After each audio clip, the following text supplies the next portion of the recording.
Assalamualaikum warahmatullahi wabarakatuh.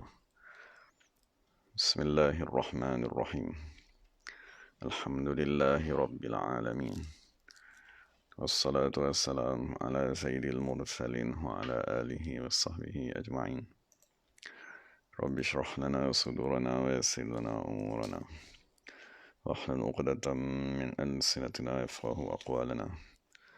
Tsabbit aqdamana wa tammim taqsirana ya rabbana rabbal alamin.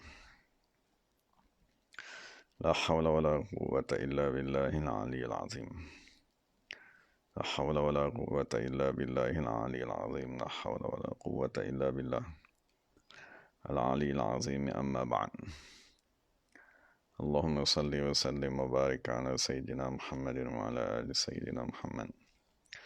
أستغفر الله الذي لا إله إلا هو الرحمن الرحيم حي القيوم الذي لا يموت وأتوب إليه. اللهم اغفر لنا.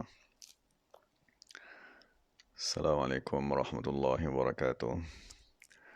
Ya, Alhamdulillah, kita bersyukur kepada Allah Subhanahu wa Ta'ala kerana dapat sama-sama dalam tazkirah ringkas berpandukan kepada kitab hadis 40 yang dikarang oleh Imam Nawawi radhiyallahu anhu. Wa nafa'ana bi'ulumihi wa ja'alana minal mukhlisin bi qiraatih.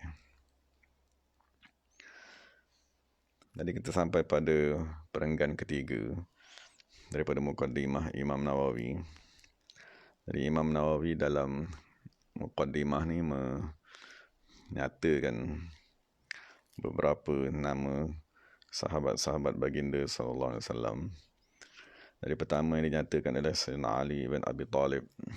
Dan itu kita dah bincangkanlah pada tazkirah yang lalu. Dan ini kita sambung kepada salah seorang sahabat yang agung, iaitu Abdullah ibnu Mas'ud radhiyallahu anhu. Jadi sebelum kita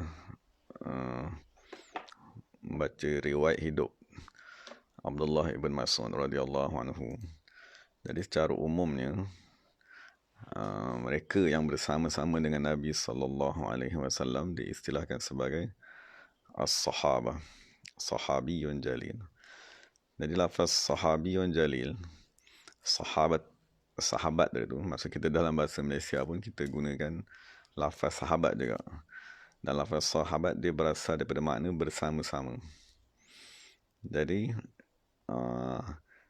salah satu kelebihan dan keagungan sahabat baginda sallallahu alaihi wasallam ialah semata-mata mereka tadi bersama-sama sahaja dengan Nabi sallallahu alaihi wasallam. Maksudnya kita maklum nafsu tadi tu dia suka kepada kebebasan. Maknanya nafsu tadi dia suka kepada keseronokan dunia dan seumpamanya. Sebagai contohnya sahabat-sahabat yang berada di Mekah. Kan semasa di Mekah tadi mereka berada di tempat masing-masing, di kampung halaman, di rumah masing-masing. Tetapi mereka tadi meninggalkan rumah yang mereka cintai, tanah, kampung halaman, semata-mata kerana bersama-sama dengan Nabi Muhammad sallallahu alaihi wasallam. Jadi kerana mereka tidak sanggup untuk bersama-sama Nabi sallallahu alaihi wasallam, maka mereka digelar sebagai sahabiyun ataupun sahabat. Dan setelah mereka tadi bersama-sama, maka lazim ataupun rentetan daripada bersama-sama tadi bersama-sama dengan Nabi ialah berkhidmat kepada baginda sallallahu alaihi wasallam. Jadi dalam setengah kitab dikatakan yang dimaksudkan dengan sahabat Nabi sallallahu alaihi wasallam ialah khuddamun Nabi sallallahu alaihi wasallam. Sahabat-sahabat tu sebenarnya ialah orang-orang yang berkhidmat kepada Nabi sallallahu alaihi wasallam. Khidmat maksudnya pergi perang bersama-sama Nabi sallallahu alaihi wasallam. Khidmat kan menginfakkan harta untuk menegakkan, memperjuangkan agama Islam. Jadi yang dimaksudkan dengan bersama-sama tu kan kelebihan mereka ialah kepada bersama-sama itu sendiri. Kerana Allah Subhanahu wa Ta'ala berkata dalam Quran, kunu ma'as sadiqin. Dan kamu jadi sentiasa bersama-sama dengan orang-orang yang benar. Jadi dapat bersama-sama itu saja ialah satu kelebihan. Dan apabila bersama-sama, datang pula rentetan yang kedua ialah berkhidmat kepada Nabi Muhammad sallallahu alaihi wasallam. Jadi itulah kelebihan Nabi, sahabat-sahabat baginda sallallahu alaihi wasallam, kerana mereka tadi boleh meninggalkan dunia semata-mata kerana bersama-sama dengan Nabi sallallahu alaihi wasallam. Dari itu secara umum inilah makna yang boleh kita fahami daripada makna sahabat. Dan daripada makna sahabat itu mereka asalnya ialah murid kepada Nabi SAW.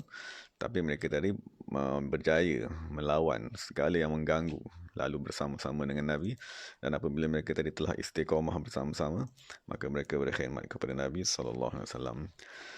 Jadi sahabat yang kita nak bincangkan ini ialah Sayyidina Abdullah ibn Mas'ud ibn Ghafil al-Hudhali. Jadi Mas'ud itu ialah nama ayahnya. Dan ayahnya meninggal dunia di zaman jahiliyah. Maknanya sebelum Nabi SAW diutuskan. Jadi Nabi Muhammad SAW memberikan kepadanya satu kunyah. Kunyah ni ialah nama panggilan. Jadi Nabi SAW memanggilnya sebagai Abu Abdurrahman. Walaupun pada ketika itu dia masih lagi belum dikurniakan dengan anak. Dan apabila dia memeluk Islam, kan dia memeluk Islam bersama-sama dengan ibunya. Jadi disebabkan ibunya tadi, kan salah seorang yang amat kuat berkhidmat kepada isteri-isteri baginda SAW, kan maka dia dihukumkan salah seorang sahabat. Dan ibunya tadi bernama Ummu Abdin. Jadi Ibnu Mas'ud ni dia dipanggil dengan dua nama. Sama ada dia dipanggil dengan Ibnu Mas'ud, itu bapanya yang bernama Mas'ud tadi, ataupun dia tadi disandarkan kepada ibunya. Dan ibunya ialah Ummu Abdin.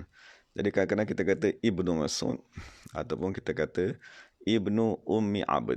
Maksudnya dua panggilan yang dipanggil kepada Sayyidina Abdullah ibn Mas'ud. Jadi bila kita dengar Ibnu Ummi Abd, Ibnu Abd ialah gelaran kepada nama kunyah kepada ibunya. Kerana ibunya memeluk agama Islam dan berkhidmat kepada isteri-isteri baginda SAW. Jadi daripada sudut tubuh badan Abdullah ibn Mas'ud radhiyallahu anhu, maka dinyatakan dalam kitab-kitab dia tadi mempunyai kulit yang gelap. Maksudnya yang coklat, maksudnya tidak putih merah seperti kebiasaan sebahagian Arab.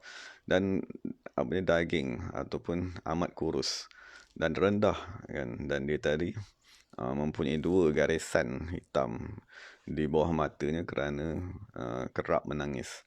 Dan dia antara orang yang amat pemurah. Dan dia sentiasa memakai pakaian yang berwarna putih. Dan dia adalah salah seorang yang amat baik baunya. Maksudnya sentiasa mewangikan dirinya dengan minyak-minyak wangi. Dan itu adalah sunnah baginda SAW. Sehingga kan dia tadi dikenali kan pada waktu malam dengan baunya yang amat wangi sekali. Dan dia nyatakan juga dalam sirahnya bahawa dia tadi memakai cincin yang diperbuat daripada besi. Dan dia tadi mempunyai dua tocang di rambutnya. Maksudnya rambut mereka tadi panjang, sahabat-sahabat tadi, maka dia buat dua tocang. Dan sekiranya dilihat secara kasar, dia seolah-olah orang pendalaman. Maksudnya dia bukan orang yang duduk di bandar. Cara dia berpakaian tadi. Dan dia disebabkan badan dia tadi yang amat kurus dan kecil, maka yang dinyatakan tadi dia punya betisnya kan amat kecil sekali. Dan daripada Ibrahim menyatakan bahawa Abdullah ialah orang yang latifan fatinan, amat lemah lembut, dan dia tadi amat cerdik, kan maksudnya amat cerdas akal pemikirannya dalam memahami keadaan sekeliling tuntutan Nabi Muhammad SAW. Dan daripada Zaid ibn Wahab, dia berkata, satu ketika dah aku duduk. Maksud sekarang kita sedang bincangkan sifat-sifatnya zahir dan sifat-sifat akhlaknya. Satu ketika aku duduk bersama Sayyidina Umar, kan tiba-tiba datang Ibnu Mas'ud. Maka duduknya Sayyidina Umar, maksudnya dinyatakan Sayyidina Umar memangnya orang yang tinggi. Jadi Sayyidina Umar semasa dia sedang duduk lebih kurang sama tinggi dengan Abdullah ibn Mas'ud radhiyallahu anhu. Jadi Sayyidina Umar pun tergelak apabila melihat Abdullah ibn Mas'ud, dan mereka tadi duduk bersembang, kan maksudnya bergurau dan seumpamanya. Kemudian Abdullah ibn Mas'ud berjalan dan pergi. Jadi Sayyidina Umar pun memandang kepada Abdullah ibn Mas'ud. Kemudian Sayyidina Umar berkata, Kunaifun muli'a ilman. Maksudnya satu pujian yang agung daripada Sayyidina Umar.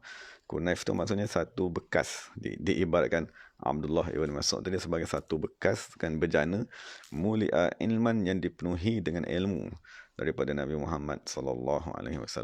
Maksud itu ialah penyaksian Sayyidina Umar kan bahawa Abdullah kan ibn Mas'ud adalah salah seorang yang tinggi ilmunya.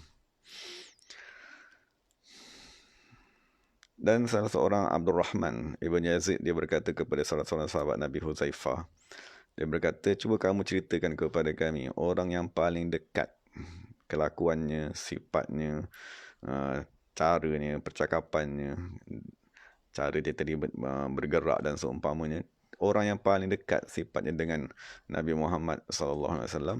Maka Huzaifah menjawab, orang tersebut ialah Abdullah ibn Mas'ud radhiyallahu anhu. Dan itu semua tanda kepada kecintaan. Maksudnya apabila kita amat mencintai seseorang, maka kita akan meniru segala perbuatannya. Jadi menyebabkan kita tadi seolah-olah menjadi satu bayangan kepada orang yang amat kita cintai tersebut. Dan yang ketiga, kita bincangkan tentang keislaman Abdullah bin Mas'ud radhiyallahu anhu. Jadi dinyatakan bahawa Abdullah sendiri berkata tentang dirinya, aku melihat diriku ialah orang yang keenam memeluk agama Islam, dan tiada lagi di atas bumi tersebut orang yang beriman dengan Nabi Muhammad selain daripada kami. Dan kita maksudkan dengan keenam tadi, pertama ialah Nabi Muhammad sallallahu alaihi wasallam. Yang kedua ialah Sayyidah Khadijah radhiyallahu anha. Dan betul Sayyidina Ali. Ini tiga. Ini antara orang yang paling awal sekali. Kemudian Sa'id ibn Zaid dan isterinya Fatimah bintul Khattab. Betul dah 5 orang. Betul yang keenam ialah Sayyidina Abdullah ibn Mas'ud radhiyallahu anhum ajma'in. Dan umurnya pada ketika dia tadi memeluk Islam, kan, kalau mengikut kiraannya dalam lebih kurang 18 tahun. Dan dia tadi telah memeluk Islam, kan, sebelum Darul Arqam dijadikan tempat perhimpunan sahabat-sahabat baginda SAW. Jadi secara khusus ni, kisah bagaimanakah dia tadi boleh memeluk Islam, maka Abdullah ibn Mas'ud sendiri dia meriwayatkan tentang kisah keislamannya. Dia berkata, aku bekerja mengembala kambing kepada Uqbah ibn Abi Mu'ain. Maka tiba-tiba Nabi Muhammad SAW dan Abu Bakar melintas. Dan dia berkata, wahai pemuda, dia kata, kamu ada tak susu? Dia kata, ada, kan, maksudnya ada dari kalangan kambing-kambing tadi yang mempunyai susu. Cuma dia kata, lakin ni mu'taman, tetapi aku ni orang yang diamanahkan, dan aku tak boleh nak berikan susu ni kepada kamu. Maka Nabi SAW berkata, ada tak kambing betina yang masih belum bersama yang belum ditunggang oleh kambing yang jantan? Maka aku pun bawa kepadanya satu kambing betina. Kemudian Nabi SAW menyapu lambung susu ni. Maka susu tadi pun turun. Maksudnya Sayyidina Abu Bakar, dia ambil satu batu yang ada melengkung ke dalam, lepas tu dia perahkan susu tersebut, diberikan kepada Nabi SAW. Kemudian Rasulullah beri kepada Sayyidina Abu Bakar, lalu Sayyidina Abu Bakar minumnya. Kemudian Rasulullah bercakap kepada lambung susu tadi, kembalilah kepada bentukmu yang asal. Maka tiba-tiba lambung susu tadi kembali kepada bentuk yang asal, hilang segala susu-susu tersebut. Maka pada ketika itu Sayyidina Abdullah berkata, wahai orang yang dipanggil, wahai Nabi Muhammad SAW, ajarkan kepada aku apakah ilmu tersebut. Dan kemudian Rasulullah SAW menyapu kepalanya. Kemudian dia kata, kamu ialah ghulamun mu'allam, kan, kamu ialah orang muda, kan, yang diajar oleh Allah Subhanahu Wa Taala. Dan bermula daripada ketika itu, Abdullah bin Mas'ud pun memeluk agama Islam, dan begitu juga ibunya juga memeluk agama Islam. Jadi berkat dengan mukjizat yang dizahirkan oleh Rasulullah sallallahu alaihi wasallam. Dan yang keempat, kita bincangkan tentang tugasan Abdullah ibn Mas'ud di zaman Nabi SAW. Maka Abdullah bin Mas'ud, dia ialah penyimpan rahsia rumah tangga baginda SAW. Dan dia juga yang menyimpankan tempat tidur, kan, lapik tempat tidur baginda SAW. Dia yang menyimpan siwak dan 2 kasut Nabi SAW dan segala alatan-alatan bersuci Nabi Muhammad SAW. Dan dinyatakan bahawa Abdullah dia akan memakaikan kasut Nabi SAW apabila Nabi tadi berdiri, kan, dan dia akan berjalan di hadapan Nabi SAW memegang tongkat, dan apabila datang kepada satu-satu majlis, dia akan mencabut kasut Nabi SAW dan meletakkannya di dalam lengannya ni. Maksudnya masukkan dalam baju dia, simpan di situ. Kemudian dia akan menyerahkan tongkat kepada Nabi SAW. Dan apabila Nabi SAW tadi ingin masuk ke dalam rumah baginda, kan, maka dia akan masuk terlebih dahulu untuk mengemas segala keadaan-keadaan dalam rumah tersebut. dan dia yang menutup ataupun melindungkan Nabi Muhammad SAW apabila Nabi tadi mandi, dan apabila Nabi SAW tidur, dia akan mengejutkan dan dia akan menemani Nabi SAW apabila Nabi berjalan. Jadi disebabkan amat rapatnya khidmat yang dibuat oleh Abdullah ibn Mas'ud, maka Abu Musa Asy'ari radhiyallahu anhu, salah seorang sahabat yang datang daripada Yaman, dia kata kami duduk di maksudnya melihat keadaan Nabi Muhammad SAW. Jadi kami tidak terfikir ataupun tidak terlintas dalam diri kami melainkan Ibnu Mas'ud, dan ibunya kedua-dua tu ialah ahli keluarga Nabi SAW. Padahal kedua-duanya tadi ialah orang lain, orang yang berkhidmat. Jadi dia kata aku menyangka kedua-dua tadi, Ibnu Mas'ud dengan ibu ni ialah ahli keluarga Nabi SAW. Dia kata mungkin anak ke ataupun anak saudara ke. Dan likasrati dukhulihim wa khurujihim alaihi, kerana terlampau kerap aku tengok dia orang ni keluar masuk daripada rumah Nabi Muhammad SAW. Jadi macam itulah keadaan kan apabila ada orang yang berkhidmat tadi. Maksudnya apabila orang yang berkhidmat keluar masuk kepada rumah tersebut, itulah satu benda yang biasa. Dan Nabi SAW berkata sendiri kepada Abdullah ibn Mas'ud, aku izinkan kamu untuk masuk ke dalam rumahku, dan aku izinkan kamu untuk mendengar segala perbualanku dengan isteri dan seumpamanya, sehinggalah aku tadi larang. Dan itulah kebenaran daripada baginda, izin daripada Nabi SAW. Dan salah satu lagi contoh, maksudnya apa yang dilakukan oleh Abdullah ibn Mas'ud kan, satu ketika Nabi SAW masuk ke dalam satu kawasan kebun. Jadi untuk Nabi tadi mengqada hajat ni. Jadi tiba-tiba Abdullah ibn Mas'ud dia kejar kan Nabi Muhammad dan dia bawa air. Kemudian Nabi tanya, man amaraka bihaza, kan siapa yang suruh kamu bawa air ni? Kan dia kata tak ada sesiapa, la ahad, dia kata. Maka Nabi kata, ahsan tak, bagus kau ni. Maksud tu salah satu yang dinyatakan oleh ulama bahawa apabila seseorang tadi berkhidmat, maka dia kena berfikir dengan lebih tajam. Maksudnya dia kena sentiasa memerhatikan dengan peka apakah keperluan, apakah hajat kan Nabi Muhammad SAW tersebut. Maksudnya tak perlu setiap kali nak dibagi tahu, tak perlu. Jadi disebabkan dia tadi dengan sendirinya membawa air kepada Nabi SAW, maka Nabi berkata, abshir bil jannah, terimalah berita gembira bahawa kamu ialah ahli syurga. Jadi setelah Nabi beritakan berita gembira tersebut kepada Abdullah ibn Mas'ud, Nabi kata ada juga orang kedua, ketiga dan keempat yang akan sampaikan juga berita gembira ni kepada orang kedua, ketiga dan keempat. Jadi Sayyidina Abdullah bin Mas'ud dia kata tiba-tiba selepas tu datang Sayyidina Abu Bakar dan dia beritakan kamu ialah ahli syurga. Kemudian datang Sayyidina Umar dan beritakan juga dia ialah ahli syurga. Kemudian datang Sayyidina Ali dan dia beritakan juga itu ialah ahli syurga. Dan salah satu tugasannya ialah dia tadi menjadi gubernur di Kufah dan menjaga Baitul Mal di Kufah di zaman Sayyidina Umar. Dan di awal kan khilafah pemerintahan Sayyidina Uthman bin Affan radhiyallahu anhum. Dari itu sedikit tentang pekerjaan dan tugasan Abdullah ibn Mas'ud. Jadi sekarang ni kita baca ungkapan-ungkapan yang merujuk kepada rendah dirinya. Kan rendah dirinya Abdullah bin Mas'ud radhiyallahu anhum ajma'in. Jadi dinyatakan daripada Haris ibn Suwaid, dia kata aktsaru ala Abdillah zata yaumin. Maksudnya di zaman Sayyidina Abdullah ibn Mas'ud tadi mengajar, maksudnya mereka tadi tanya macam-macam soalan kan, maksudnya amat teruja dengan ilmu yang ada pada Abdullah ibn Mas'ud. Akhir sekali Abdullah ibn Mas'ud berkata, wallazi la ilaha ilaha ghairuhu law ta'lamuna ilmi la hasaitu turab ala rasi. Maksud kata demi tiada Tuhan yang melainkan Allah Subhanahu wa taala, kalau kamu tahulah ilmu aku ni sebenarnya amat sedikit kan, dan tak tentu betul ke tak betul lagi, nescaya kamu akan mencampakkan tanah ke atas kepalaku. Maksud walaupun ilmunya amat tinggi, walaupun Sayyidina Umar dah mengakui inilah manusia ini penuhi dengan ilmu, tetapi mereka tetap melihat tiada ilmu dan mereka tetap mengatakan bahawa mereka tadi adalah orang-orang jahil. Dan Abdullah ibn Mas'ud berkata, la an akuna a'lam anna Allah taqbalu minni amalan habbu ilayya min an akuna li mil'ul ardi zahaban.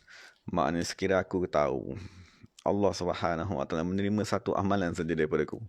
Ya, maksudnya semua amalan yang dia buat kan, bersama-sama dengan Nabi SAW, khidmatnya kepada Nabi SAW, berperang bersama baginda, Dia kata kalau Allah Ta'ala terima satu amalan saja, kan lebih baik, lebih aku cintai daripada aku memiliki seluruh dunia ni emas.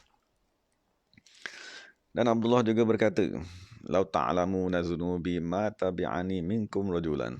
Dia kata kalau kamu semua tahu betapa banyaknya dosa aku, kan saya tak ada siapa pun yang akan ikut aku. Semua akan lari. Maksudnya dia nak mengaku bahawa dia tadi amat banyak dosanya. Kan maksud kalau kita tadi beribadat ataupun kita baru semayang, tarawih ataupun seumpamanya, baru membaca Quran, jangan sekali-kali kita bermegah dengan amalan tersebut. Dan maksudnya kita dapat tengok macam mana Abdullah ibn Mas'ud ni kata. Dia kata, tengok dia kata, "Lawaditu anni du'itu Abdullah ibn Rawsah." Maksudnya kalau dalam ungkapan yang lain Abdullah bin Mas'ud berkata, "Wallazi la ilaha ghairuhu lawadittu anni infalaqtu an Rawsah wa anni du'itu Abdullah bin Rawsah wa anna Allah ghafara li dhanban." Maknanya dia kata sekarang ni nama dia ialah Abdullah ibn Mas'ud. Jadi Mas'ud tu maknanya yang dibahagiakan. Dari lafaz sa'adah, daripada lafaz sa'adah tadi keluar nama Sa'id, keluar nama Sa'ad, keluar nama Sa'diyah. Jadi kesemua tu merujuk kepada kebahagiaan yang Allah Ta'ala berikan kepada seseorang. Dan antara nama yang merujuk kepada kebahagiaan ialah Mas'ud tu sendiri. Jadi apabila dia panggil Ibnu Mas'ud, kan maksudnya walaupun nama Mas'ud tu ialah nama bapanya, tapi apabila nama tadi diulang-ulang kepada dia, maka seolah-olah dia tadi ialah ahli kebahagiaan. Maksudnya manusia selamat daripada syurga, manusia selamat daripada neraka. Jadi dia rasa amat tak layak untuk dipanggil Ibnu Mas'ud tadi. Jadi disebabkan dia rasa tak layak, maka dia kata apa? Dia kata aku amat bercita-cita sekiranya aku ni dilahirkan daripada najis. Sebab rausah ni dalam bahasa Arab ialah najis. Najis yang keluar daripada binatang tadi.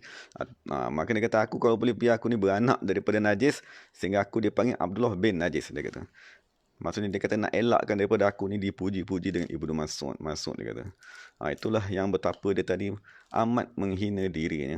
Maksudnya kita nak kata diri kita tadi jahat pun kita tak berani. Ataupun nak kata diri kita munafik pun kita rasa tak berani. Ataupun nak rasa diri kita ni ahli dosa pun tak berani. Dan tanda kita tadi tidak mentohmah diri kita, ataupun tanda kita tadi tidak mengakui yang kita ni orang jahat ialah apabila kita tadi tidak beristighfar. Macam mungkin kita tak ada nak mengaku kita ni bangga, kan mungkin kita tak nak kata kita ni orang yang hebat, kan?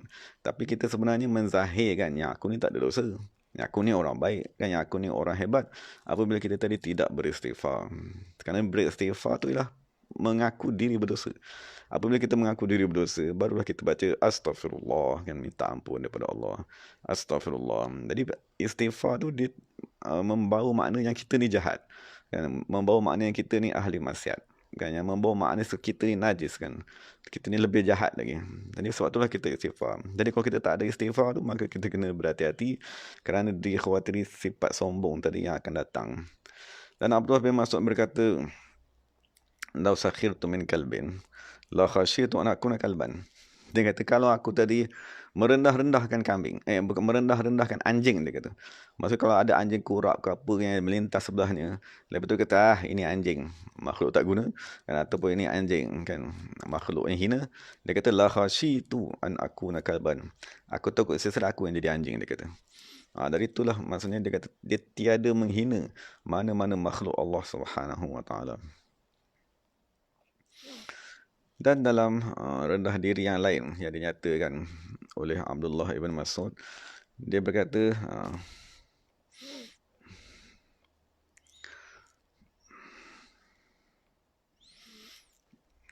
maksudnya di akhir hayatnya, kan, maksud Abdullah ibn Mas'ud tadi menangis. Dan apabila dia menangis, maka orang bertanya kepada dia, "Wahai Abdullah, mengapakah kamu menangis, kan? Padahal kamu dah bersahabat dengan Nabi Muhammad sallallahu alaihi wasallam. Kamilah sahabat yang agung kepada Nabi SAW."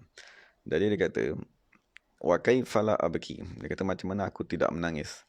"Wa qad rakibtu ma nahani anhu." Padahal aku telah buat semua yang Nabi larang. "Wa taraktu ma amarani bihi." Dan aku tinggalkan apa pula yang Nabi arahkan. "Wa zahabtu dunya." Dan dia kata aku tadi Aku tadi tidak menyempurnakan arahan Nabi Muhammad sallallahu alaihi wasallam. Aku tidak menyempurnakan, meninggalkan larangan Nabi Muhammad sallallahu alaihi wasallam.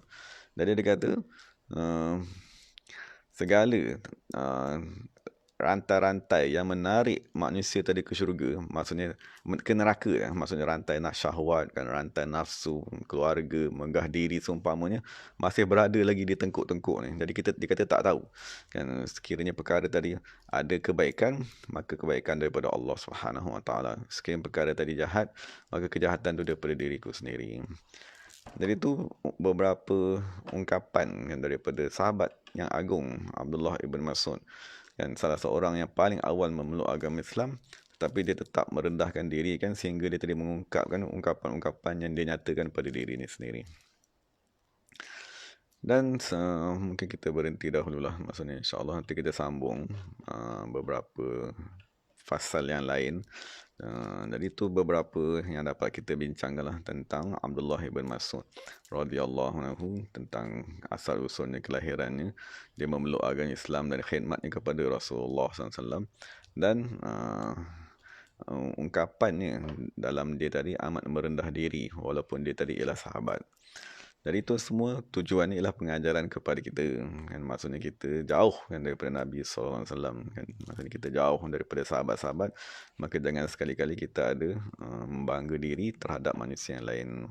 Jadi insyaAllah sekiranya Allah izin, kita sambung ialah beberapa perkara yang berkaitan dengan Sayyidina Abdullah ibn Mas'ud radhiyallahu anhu. Jadi segala yang baik itu daripada Allah Ta'ala, segala silap itu daripada diri saya sendiri. Wa aqulu qawli hadza wa astaghfirullah al-azim li wa lakum wa lisairil muslimin wal muslimat. Assalamualaikum warahmatullahi wabarakatuh.